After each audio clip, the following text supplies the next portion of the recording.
Alhamdulillahi Rabbil Alamin, wassalatu wassalamu ala nabina Muhammadin wa ala alihi wa sahbihi ajma'in, amma ba'd.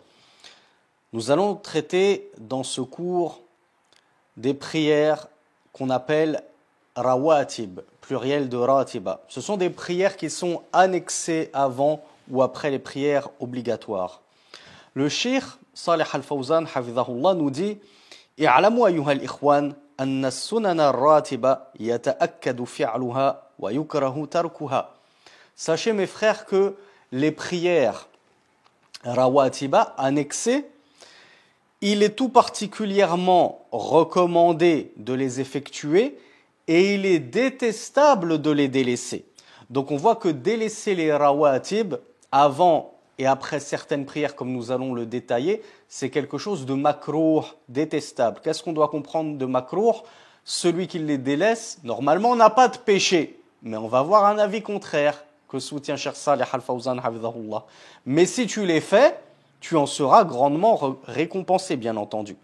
Le cheikh nous dit وَمَنْ دَوَمَ عَلَى تَرْكِهِ أو مَنْ دَوَمَ عَلَى تَرْكِهَا سَقَطَتْ عَدَالَتُهُ عِنْدَ بَعْضِ الْأَئِمَّةِ وَأَثِمَ بِسَبَبِ ذَلِكَ. Cheikh Fawzan nous dit cependant, celui qui va persister et perdurer sur leur délaissement, il ne les accomplit jamais ces rawatib. C'est pas de temps en temps il les délaisse. Lui, à chaque fois, il les délaisse, tous les jours. Eh bien, le Cheikh Fawzan nous dit, certains savants estiment que sa adala, son intégrité, saute. C'est-à-dire que c'est quelqu'un qui n'est plus intègre. Du coup, on ne peut plus, par exemple, accepter son témoignage, comme nous l'avons vu de la parole de l'imam Ahmed, pour celui qui persiste sur le délaissement de la prière du witr. Et Cheikh Fawzan nous dit, et alors il va prendre des péchés pour cela. Selon certains savants, celui qui persiste sur le délaissement des rawatib est pécheur. Je vous rassure tout de suite, ce n'est pas l'avis de la majorité des savants. Alhamdulillah, la majorité des savants ne considèrent pas que tu es pécheur si tu délaisses, même volontairement et même pertinemment et constamment, les prières rawatib. Pourquoi? Tout simplement parce que ce ne sont pas des prières obligatoires. Ce sont des prières surérogatoires. Allah subhanahu wa ta'ala ne peut te tenir rigueur d'avoir délaissé une sunna, une chose méritoire et recommandée sans être pour autant obligatoire. Donc on a vu que les prières obligatoires, elles étaient au nombre de 5 uniquement. Tu ne vas pas prendre de péché pour avoir délaissé autre que ces 5 prières obligatoires. Et le cheikh nous dit لأن المداومة على تركها تدل على ضعف في دينه وعدم مبالاته. Pourquoi est-ce que certains voient qu'il va être pécheur s'il délaisse constamment les rawatib? Il nous dit car persister sur leur délaissement indique une faiblesse dans sa religiosité et un désintérêt pour sa religion. وجملة السنن الرواتب 10 ركعات وبيانها كالتالي. De quel nombre sont ces fameuses rawatib? Combien est-ce qu'il y en a? Combien il y a de rak'a en tout à effectuer de manière recommandée chaque jour? Le cheikh nous dit il y a 10 unités de prière à accomplir de manière recommandée chaque jour autour des prières obligatoires. Rak'atani qabla adh-dhuhr. Il y a 2 rak'a à effectuer de manière recommandée et sunna avant d'effectuer son dhuhr. Qu'est-ce que ça veut dire? Est-ce que ça veut dire avant l'entrée du temps du dhuhr? Non. Après l'entrée du temps du dhuhr, je prie 2 rak'a sunna et après je prie mon dhuhr obligatoire. وعند جمع من العلماء 4 ركعات قبل الظهر فعليه تكون جملة السنن الرواتب 12 ركعة. Et il y a certains savants qui voient que cette ratiba du dhuhr, elle s'élève à 4 rak'a. Elle est du nombre de 4 rak'a.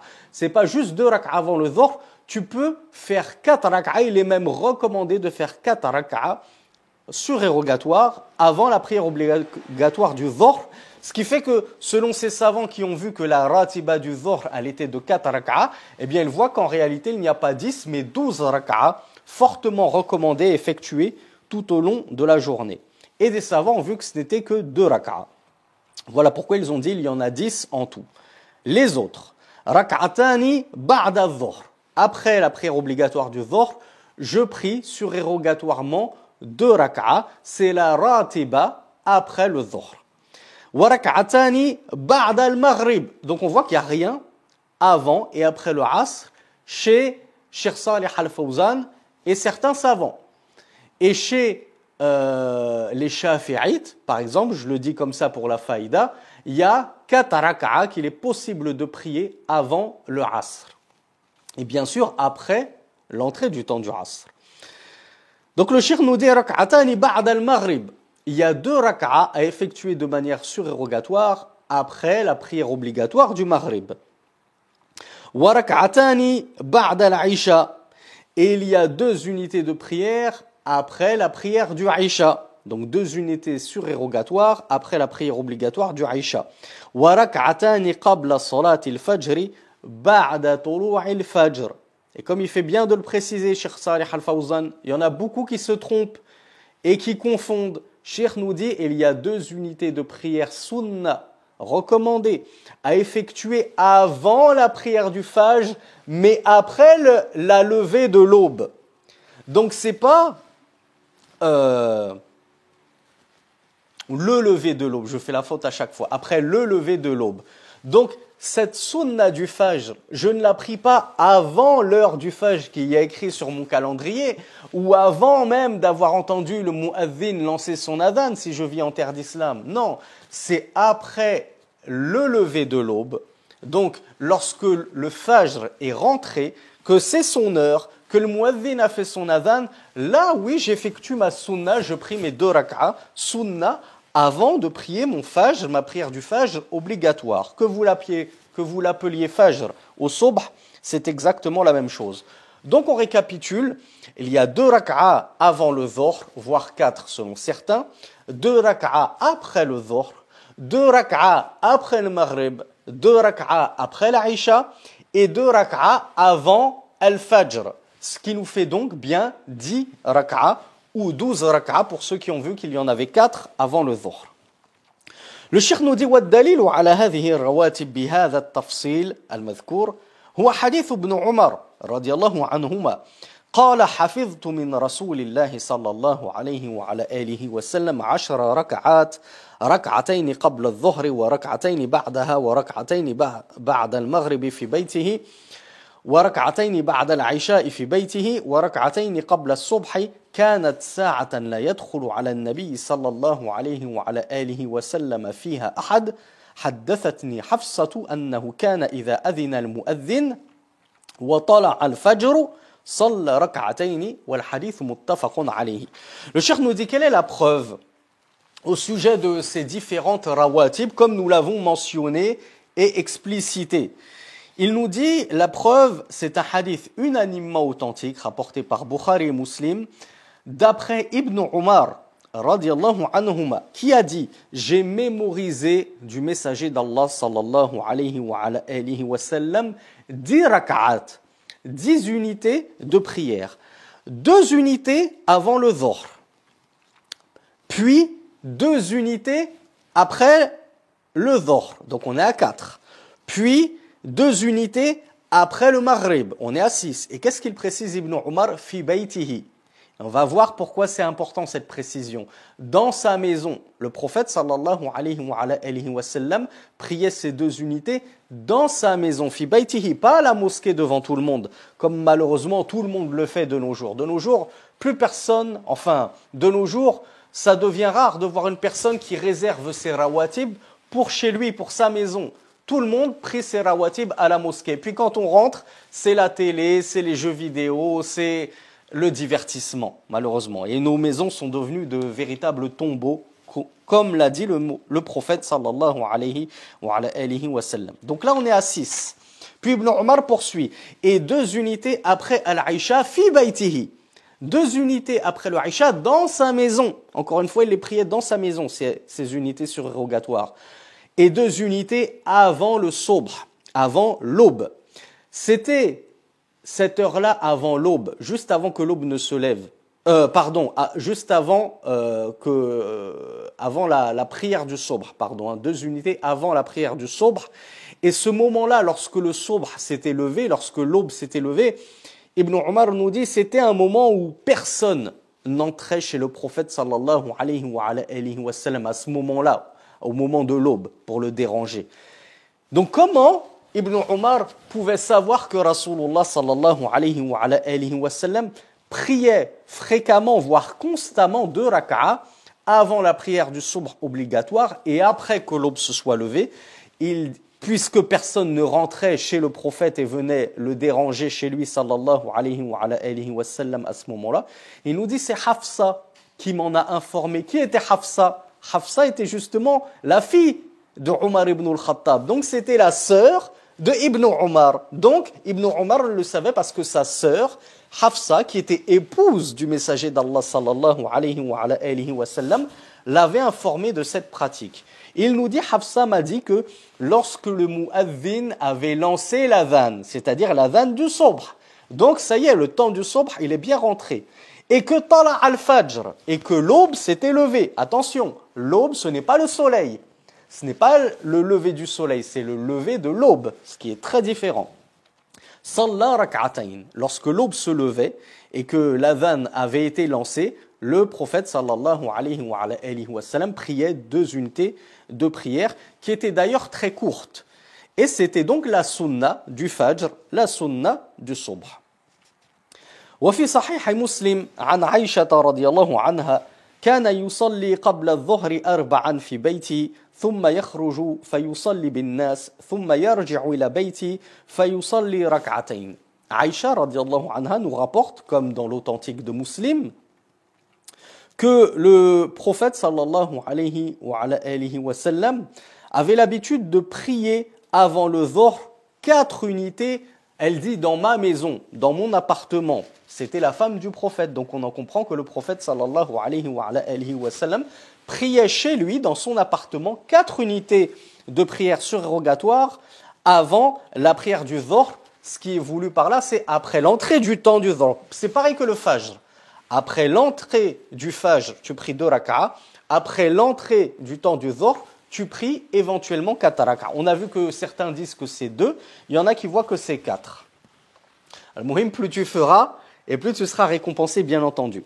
Puis après avoir effectué ces 4 unités de prière surrogatoire, après l'entrée du temps du dhuhr et avant la prière du dhuhr, eh bien il sortait et il priait avec les gens. Il dirigeait la prière pour les gens, la prière obligatoire du dhuhr.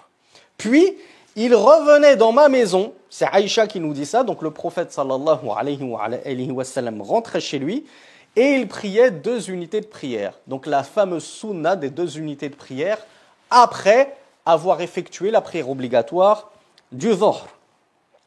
Le cheikh Salih al-Fawzan hafidhahullah nous dit فيؤخذ من هذا أن فعل الراتبة في البيت أفضل من فعلها في المسجد وذلك لمصالح تترتب على ذلك. Le cheikh nous dit on retient de ça, de ces paroles, celle de Aïcha et celle de Ibn Omar, qu'effectuer ces rawatib, ces prières surérogatoires annexées aux prières obligatoires, il est recommandé de les effectuer chez soi et non pas à la mosquée. Qu'est-ce que ça veut dire, il est recommandé? Ça veut dire que c'est la sunna et tu seras récompensé pour avoir suivi scrupuleusement la sunna. Maintenant, si tu les pries dans la mosquée, tu seras quand même récompensé. Tu as quand même fait un acte de piété, un acte d'obéissance. Tu as fait quelque chose de grand et d'immense. Tu as adoré Allah subhanahu wa ta'ala. Tu as rajouté aux obligations en priant des prières facultatives et surérogatoires. Mais si en plus tu les gardes pour chez toi, tu auras une récompense encore plus grande que si tu les effectues à la mosquée. Pourquoi? Parce que tu auras suivi la sunna jusqu'au bout. Pas juste dans le nombre et la disposition de ces rak'at, ces unités de prière surrogatoire. Tu auras suivi la sunna même dans l'emplacement et le lieu dans lequel tu vas effectuer ces unités de prière, en l'occurrence chez toi et non pas à la mosquée. Et le cheikh nous dit qu'il va découler plein de bénéfices à effectuer ces prières surérogatoires chez toi et non pas à la mosquée. Parmi elles, minha al-bu'du 'an ar-riya wal-i'jab wal-ikhfa wa li-ikhfa ila 'amali 'an an-nas. Parmi ces bénéfices, le fait de s'éloigner de l'ostentation, ar-riya, de vouloir se montrer devant les gens, regardez comme moi je rajoute plein de prières, regardez comme je prie beaucoup, etc. Le fait que tu caches ça et que tu gardes ça pour toi, chez toi, c'est bien meilleur et ça préservera ton intention et ton ikhlas.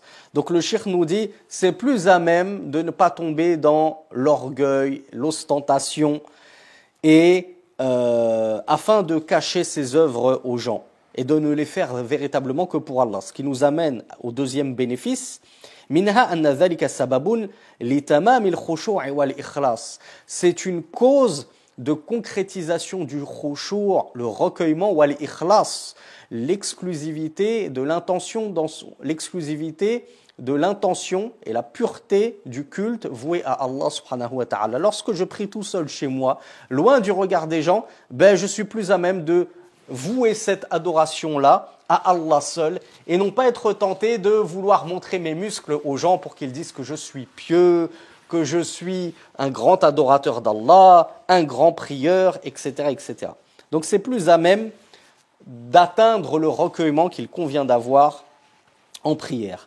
Parmi les bénéfices, منها عمرة البيت بذكر الله والصلاة التي بسببها تنزل الرحمة على أهل البيت ويبتعد عنه الشيطان وقد قال عليه الصلاة والسلام اجعلوا من صلاتكم في بيوتكم ولا تجعلوها قبورا كما خرجه الإمام البخاري ومسلم رحمة الله عليهما.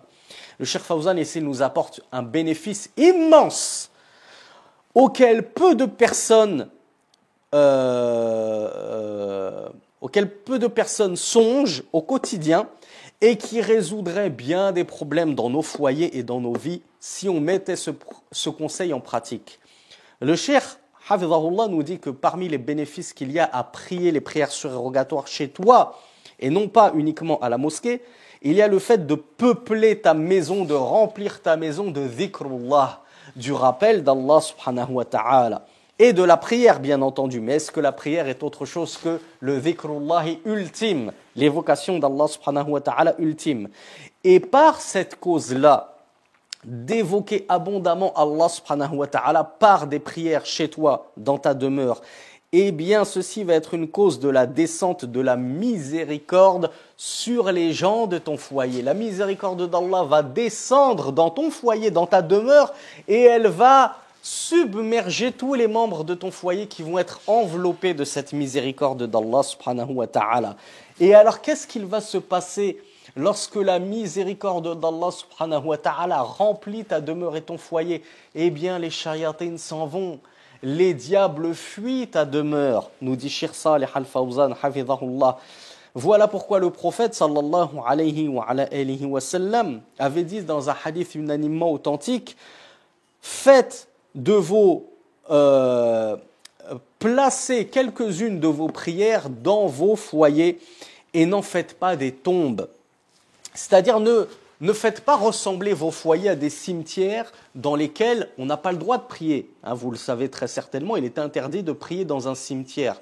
Donc qu'avez-vous à faire ressembler vos maisons à des cimetières dans lesquels il est interdit de prier? Priez dans vos maisons les prières surérogatoires ar-rawatib. Ne faites pas ressembler vos demeures à des cimetières dans lesquels on ne prie pas. Et ça, comme je vous l'ai dit, c'est très important. Beaucoup d'entre nous se plaignons. Il y a un djinn dans ma maison, j'ai l'impression que ma maison elle est hantée, j'ai l'impression qu'il y a des shayatines, on a toujours des problèmes chez nous, on tombe toujours malade, on a toujours des soucis, il y a toujours des pannes, il y a des coupures d'eau, d'électricité, il y a ceci, il y a cela. Comment veux-tu que dans ta maison il y ait justement al-baraka, la bénédiction d'Allah ar-Rahma, si elle est devenue telle un cimetière dans lequel tu ne pries jamais? Donc le fait de prier dans ta maison, eh bien, alhamdoulilah, ça va amener la baraka, la bénédiction, ar-Rahma, la miséricorde, et tout ira pour le mieux, insha'Allah, et tu seras bien éloigné de tous les nuisibles dont font partie les shayatines, les démons.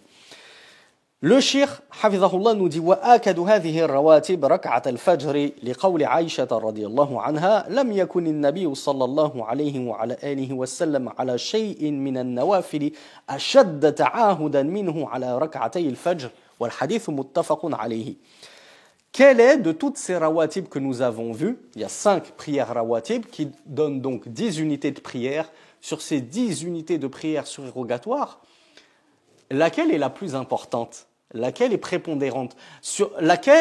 À laquelle il faut s'attacher le plus et essayer de ne surtout jamais la délaisser. Comme on va le voir, même en voyage, on essaye de nous y tenir. Le cheikh nous dit la plus importante et la plus prépondérante de toutes, c'est les 2 unités de prière avant le fajr. Donc avant le fajr, c'est-à-dire avant la prière du fajr, mais après l'entrée du temps du fajr. Nous sommes d'accord, nous l'avons compris maintenant. Et ceci en vertu de la parole de Aïcha, son épouse, au prophète, sallallahu alayhi wa sallam, qui a dit « Le prophète n'attachait pas d'importance à une prière comme il en attachait, le prophète n'attachait pas d'importance à une prière surérogatoire autant qu'il en attachait aux 2 unités du fajr, c'est-à-dire les 2 rak'ahs surérogatoires du fajr, que je prie juste avant de prier la prière obligatoire du fajr. Eh bien, il n'y avait pas une prière surérogatoire à laquelle le prophète sallallahu alayhi wa sallam attachait autant d'importance au point de toujours persister là-dessus et ne jamais la délaisser, comme il le faisait pour la prière surérogatoire du fajr. Et ce hadith, il est unanimement authentique. وقال صلى الله عليه وعلى آله وسلم ركعة الفجر خير من الدنيا وما فيها. Et le prophète sallallahu alayhi wa sallam a dit les 2 unités du fajr sont meilleures que cette dunya, ce bas monde, et tout ce qu'il comporte. Et ce qui était voulu par les 2 unités du fajr ici, c'était les 2 unités surérogatoires, à prier avant d'effectuer la prière obligatoire du fajr. Imaginez-vous un peu la récompense de la prière obligatoire du fajr. Imaginez-vous la récompense de celui qui toute sa vie aura fait et effectué ces 5 prières, sans manquement, pour Allah seul. Si juste la sunna du fajr, le prophète sallallahu alayhi wa sallam l'a décrite comme étant meilleure que cette dunya, que ce bas monde, et tout ce qu'il contient de richesse, de beauté et de merveille, que dire de celui qui aura mis en pratique les 5 prières obligatoires, sans manquement? Qu'Allah fasse de nous de véritables adorateurs et de véritables prieurs. Et qu'Allah nous aide à revivifier ces rawatib, ces prières surérogatoires. ولهذا, donc le cheikh hafidhahullah poursuit et nous dit ولهذا كان النبي صلى الله عليه وعلى آله وسلم يحافظ عليهما وعلى الوتر في الحضر والسفر. Le cheikh nous dit c'est pourquoi le prophète sallallahu alayhi wa alayhi wa sallam persistait et demeurait constamment sur l'accomplissement de ces 2 rak'ahs surérogatoires avant la prière obligatoire du fajr, qu'il soit en voyage ou qu'il soit résident, c'est-à-dire non voyageur. Donc même lorsqu'il était en voyage, et alors c'est une situation qui se prête à un petit peu la fainéantise, on n'a pas trop le temps de faire des prières en plus, etc. Même en voyage, le prophète sallallahu alayhi wa sallam trouvait toujours le temps de prier ces 2 unités surérogatoires avant la prière du fajr obligatoire. Et le cheikh n'a pas rapporté la source, mais vous la trouverez pour ceci dans le recueil de l'imam Al-Bukhari, numéro 1159. Le cheikh poursuit, il nous dit وَأَمَّا مَا عَدَى رَكْعَتَيِ الْفَجْرِ وَالْوِتْرَ من الرواتب فلم ينقل عن النبي صلى الله عليه وعلى آله وسلم أنه صلى راتبة في السفر غير سنة الفجر والوتر. Et le cheikh nous dit que en dehors des 2 unités du fajr surérogatoires et en dehors de la prière du witr, en termes de rawatib et en termes même de prière surérogatoire, an-nawafil, le prophète sallallahu alayhi wa sallam, ou plutôt il n'a pas été rapporté du prophète sallallahu alayhi wa sallam qu'il avait prié une ratiba, c'est-à-dire en voyage autre que le fajr et le witr. Donc on voit que le voyage, comme je vous l'ai dit, c'est une situation un peu compliquée, difficile, donc elle se prête un petit peu à la paresse et au délaissement du surplus et de l'excédent et du surérogatoire et méritoire, et on ne s'en tient au final plus qu'à l'obligation stricte et donc aux actes obligatoires. Eh bien malgré cette situation de safar, le prophète, effectivement, sallallahu alayhi wa sallam, délaissait les autres rawatib, celle du dhuhr, celle du maghrib, celle du aïcha. Il délaissait ces rawatib. Il n'a pas été rapporté qu'il les priait en voyage, pour que les gens prennent exemple sur lui et que leur religion leur soit facilitée et que l'adoration d'Allah subhanahu wa ta'ala leur soit simplifiée. Mais il y avait deux prières surérogatoires qu'il ne délaissait pas, même en voyage. C'était la ratiba du fajr, donc les 2 raka'a avant la prière obligatoire du fajr, et al-witr. Il ne délaissait pas son witr. Puis le Cheikh Salih Al-Fawzan nous dit, hafidhahullah, وقال ابن عمر رضي الله عنهما لما سئل عن سنة الظهر في السفر قال لو كنت مسبحا لأتممت. Donc dans un hadith rapporté par l'imam Abu Daoud, numéro 1223, donc c'est un hadith qui en réalité n'est qu'une parole d'Ibn Umar. On avait demandé à Ibn Umar au sujet de la sunna du dhuhr en voyage, la ratiba du dhuhr en voyage. Parce qu'on a vu qu'il ne la faisait pas. Ibn Umar respectait scrupuleusement la sunna. Ce que le prophète sallallahu alayhi wa sallam faisait de sunna, Ibn Umar le pratiquait. Et ce que le prophète sallallahu alayhi wa sallam délaissait d'actes d'adoration, eh bien Ibn Umar, par suivi de la sunna, délaissait aussi ces actes d'adoration. Donc il a vu que le prophète sallallahu alayhi wa sallam délaissait les rawatib en voyage, si ce n'était justement celle du fajr et le witr. Donc Ibn Umar, on l'a questionné au sujet de ce délaissement de la ratiba du dhuhr. Il a dit, si j'étais musabbihan, qu'est-ce que ça veut dire musabbihan? C'est quelqu'un qui pratique le tasbih. Qu'est-ce qui est voulu par tasbih ici? C'est pas subhanallah, subhanallah, subhanallah. Tasbih, ce qui est voulu par là, c'est la prière surérogatoire, un nafila. Donc il a dit, si j'étais disposé à effectuer des prières nafila surérogatoires, alors j'aurais la atmamtu, j'aurais complété déjà ma prière obligatoire. Or, en voyage, la sunna, c'est que sa prière obligatoire du dhuhr en 4 unités, je la raccourcis en 2 unités. Donc Ibn Umar raccourcissait, radiyallahu anhuma, ses prières obligatoires en 2 unités, et en l'occurrence le dhuhr. Donc il a dit, si c'était pour rajouter des unités de prière surrogatoire, ben déjà, la prière obligatoire, je l'aurais pris en 4 au lieu de la prier en 2. Donc si je me limite au strict obligatoire 2 unités parce que je suis voyageur, c'est pas pour aller rajouter d'autres choses. Regardez comme il était intelligent, Ibn Umar, et comme il était perspicace et scrupuleux dans son suivi de la sunna.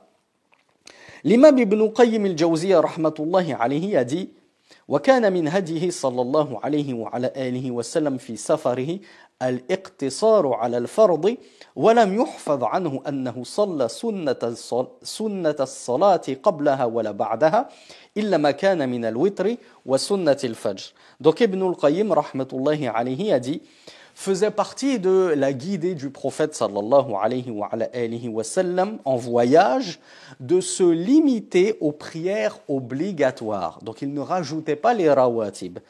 Et il n'a pas été mémorisé de sa part qu'il priait avant les prières obligatoires ou après une ratiba, excepté le witr et la sunna du fajr. Et ceci afin de faciliter aux voyageurs son voyage. Parce que c'est déjà suffisamment difficile comme ça de voyager, surtout à l'époque où il n'y avait pas tous ces moyens de locomotion à grande vitesse et toutes ces facilités. Le cheikh nous dit, hafidhahullah, وَالسُّنَّةُ تَخْفِيفُ رَكْعَتَيِ الْفَجْرِ لما في الصحيحين وغيرهما عن عائشة رضي الله عنها أن النبي صلى الله عليه وعلى آله وسلم كان يخفف الركعتين اللتين قبل صلاة الصبح. Le Cheikh Salih Al-Fawzan nous dit la sunna, c'est d'alléger les 2 rak'as surérogatoires du Fajr. La vraie prière du Fajr, au contraire, on l'allonge. On fait une longue prière et une longue lecture. Mais sa sunna juste avant, on l'allège. On ne fait pas de longue lecture dans la sunna du Fajr. Le Cheikh nous dit, il a été rapporté dans les 2 authentiques, Al-Bukhari et Muslim, ainsi que dans autres que ces 2 authentiques, d'après Aïcha radiyallahu anha, que le prophète sallallahu alayhi wa sallam allégeait, c'est-à-dire la lecture et la prière de manière générale, la prière de manière assez courte, il n'allongeait pas ces 2 unités de prière qui se trouvaient avant la prière du subh. Donc on parle bien de la sunna du subh. Il l'allégeait. ويقرأ في الركعة الأولى من سنة الفجر بعد الفاتحة قل يا أيها الكافرون وفي الثانية قل هو الله أحد. Et pour vous montrer à quel point il l'allégeait et il la raccourcissait, eh bien regardez ce qu'il lisait comme sourate dans ces 2 unités de prière surérogatoires du Fajr. Le Cheikh nous dit dans la première unité, la sunna est de lire Qul ya ayyuhal kafirun, parce que le prophète sallallahu alayhi wa sallam lisait fréquemment dans la première unité de la sunna du Fajr Qul ya ayyuhal kafirun, la sourate les infidèles. Et dans la deuxième unité, il lisait sourate al-Ikhlas, Qul huwallahu ahad. Et vous voyez à quel point elles sont courtes ces sourates. Voilà la prière du subh, sunna du prophète sallallahu alayhi wa sallam. أو يقرأ في الأولى منهما قولوا آمنا بالله وما أنزل إلينا الآية في سورة البقرة 136 ويقرأ في الركعة الثانية قل يا أهل الكتاب تعالوا إلى كلمة سواء بيننا الآية في سورة آل عمران 64. Il y a aussi une autre sunna,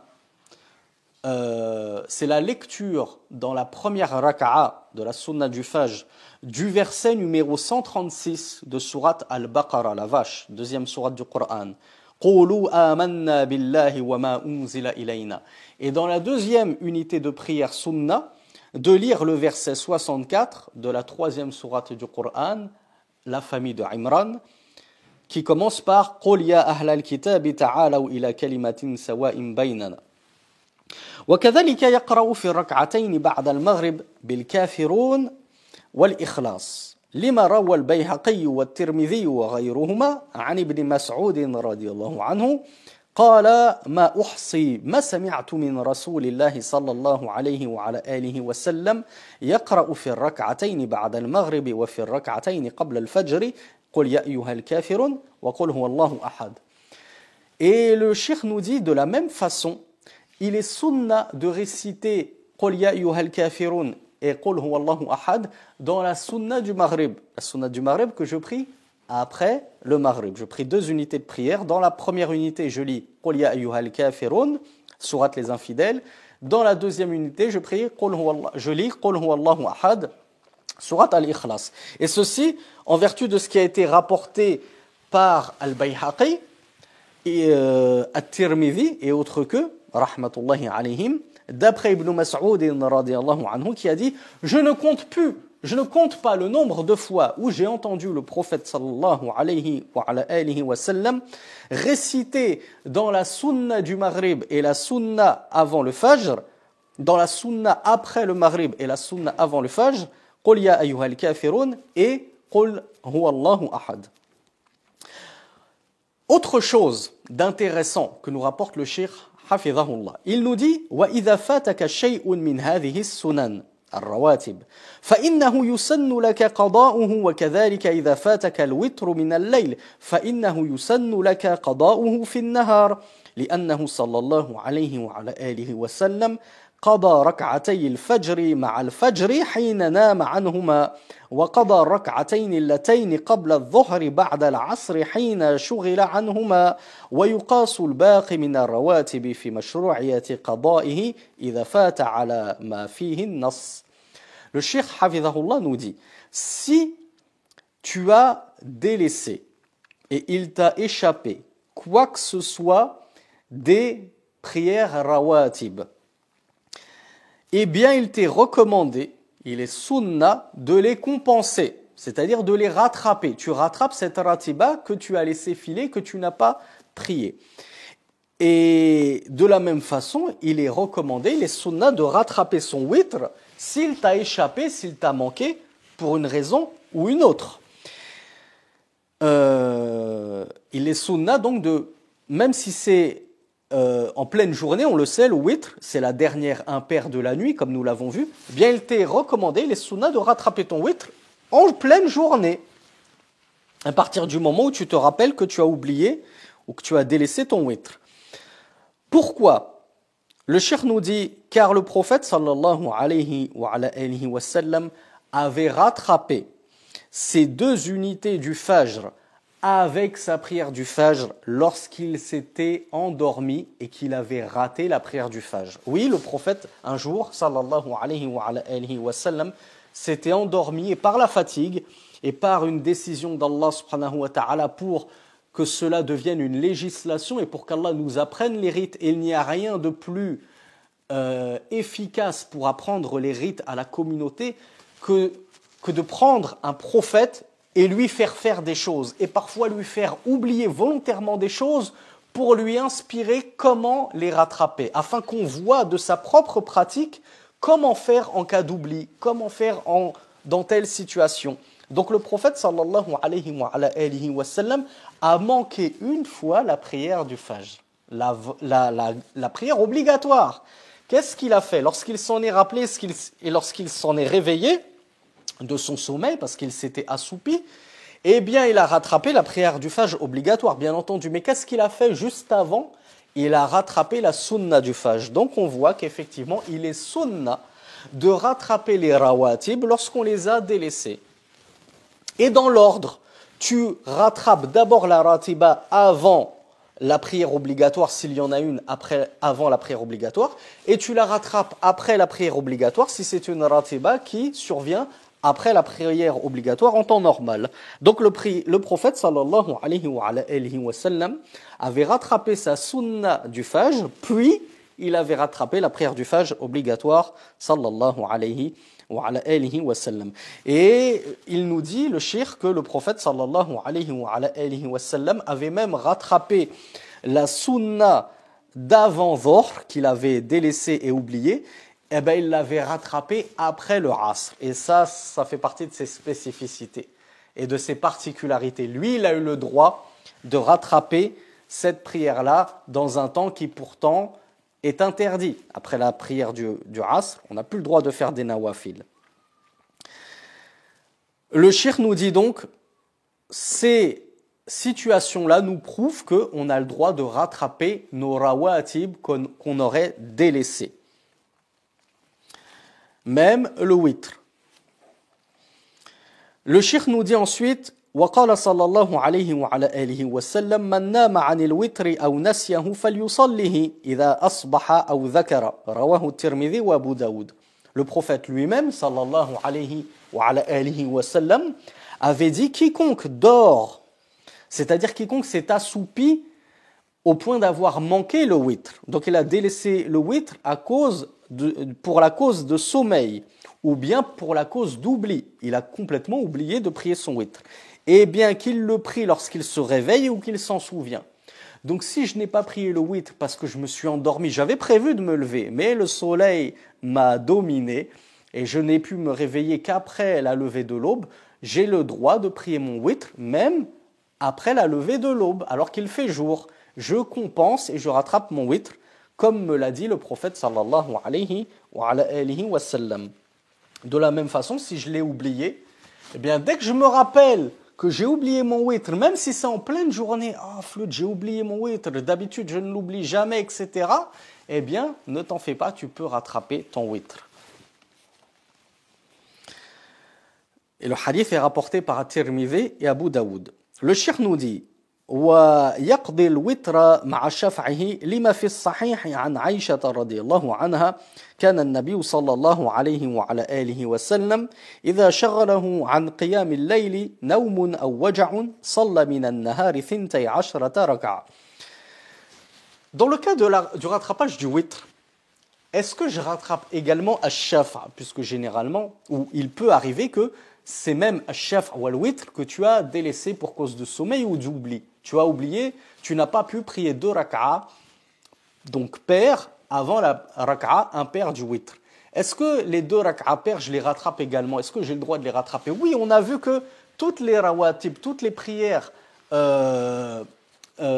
surérogatoires qui sont un petit peu spécifiques et qui ont des temps et des moments bien impartis, eh bien, il t'est légiféré de les rattraper si tu les as oubliés ou que tu n'as pu les effectuer comme tu le fais en temps normal.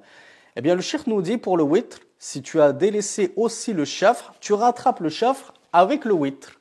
Il n'y a aucun souci, tu rattrapes la sunna des deux unités de prière avec la sunna du witr, l'unité de prière impaire.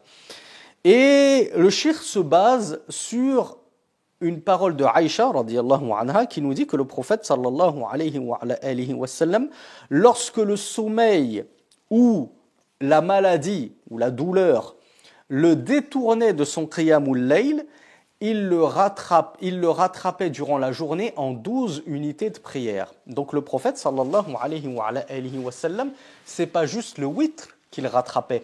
On voit que c'était tout son qiyamul layl. Donc là, c'est ni le witr, ni le shafr et le witr 2 plus 1, c'était carrément tout le qiyamul layl. S'il avait été amené à le délaisser à cause du sommeil ou à cause de la maladie et de la douleur trop forte qui lui a fait manquer, eh bien il compensait cela en priant 12 unités de prière surérogatoires durant la journée.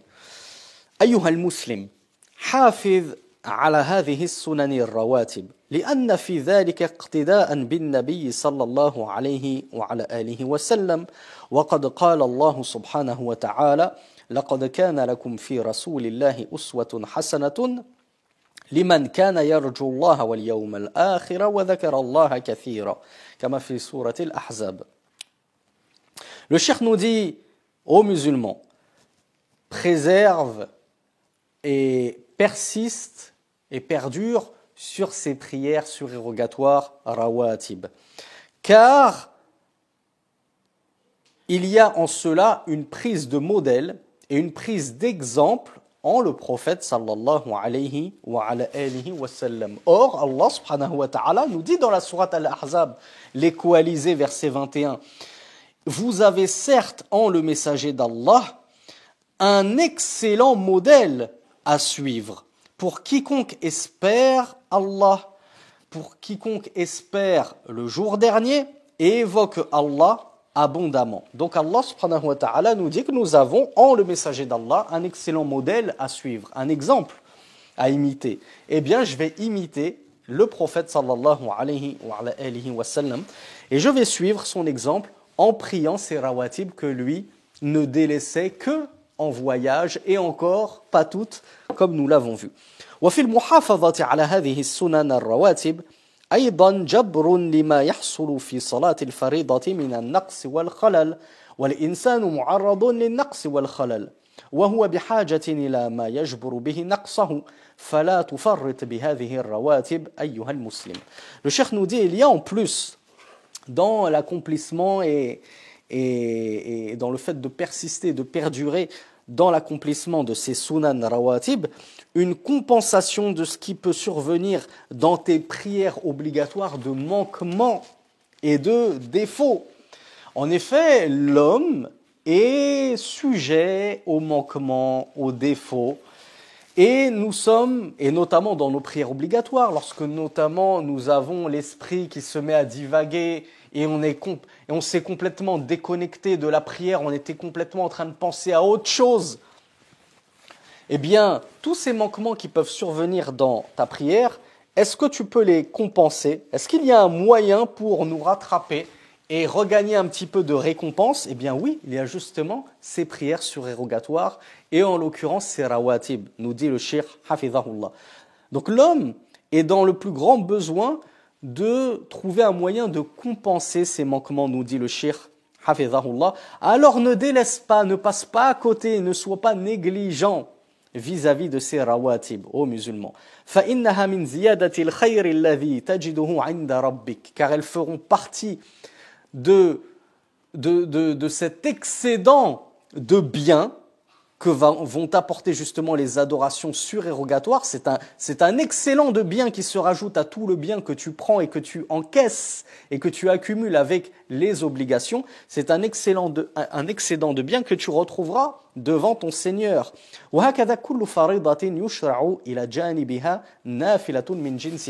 Et là on conclut avec une belle faïda que nous apporte le Cheikh Salih Al-Fawzan hafidhahullah. Il nous dit de manière générale, toute obligation, là c'est même plus juste la prière, on parle des obligations en général.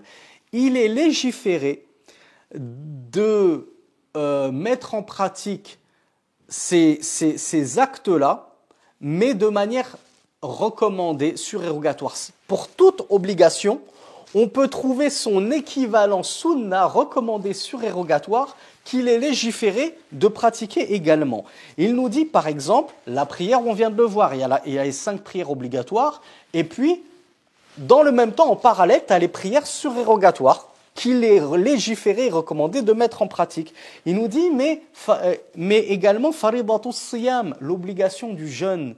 Il y a en parallèle de l'obligation du jeûne de Ramadan, le jeûne surérogatoire.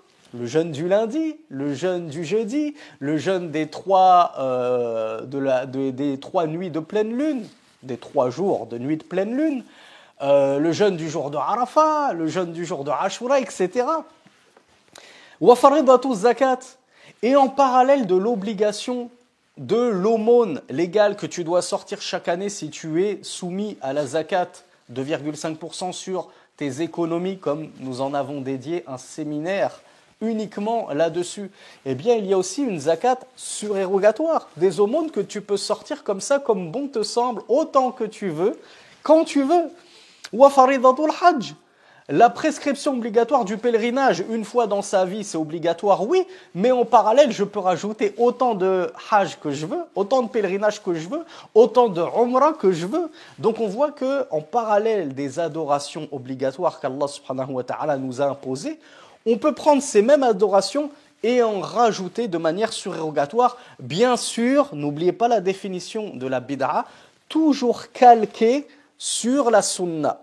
Je ne rajoute que si le prophète sallallahu alayhi wa sallam a rajouté. Souvenez-vous ce qu'on a dit sur Ibn Omar. Le prophète sallallahu alayhi wa sallam ne priait pas ses rawatib en voyage. Je ne les prie pas. Alors, je ne suis pas en train de dire que si tu les pris en voyage, tu es tombé dans la bid'a, l'innovation. Mais je te dis, attention aux bid'a, justement. Lorsque je veux adorer Allah subhanahu wa ta'ala, je regarde, est-ce que cette adoration surrogatoire, elle est légiférée ou non? Est-ce que je peux faire n'importe comment? Ou bien, il faut que je regarde comment le prophète sallallahu alayhi wa sallam faisait. Le cheikh nous dit donc kullu min hadhihi al-fara'id yushra'u ila janibiha nafilatun min jinsiha.